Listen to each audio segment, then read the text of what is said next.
நீங்க இவ்வளவு சீக்கிரம் ஊருக்கு கிளம்புவீங்கன்னு எதிர்பார்க்கவே இல்லை. ராகவேந்திரா கோயில இருந்து மந்திரிச்சு எடுத்துட்டு வந்திருக்கேன். உங்களுக்கு கோபம் குறையறதுக்காக. உங்களுக்கு கோபம் குறையதோ இல்லையோ, என் ஞாபகம் குறையக்கூடாது.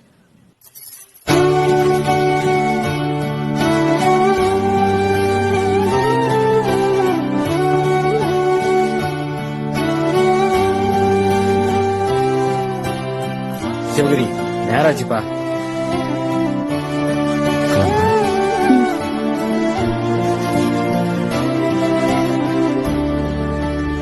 என் தங்கச்சிக்கு மாமியாரும் இல்ல, எங்க அம்மாவும் இல்ல, ரெண்டுமே நீதான். பாத்துக்க.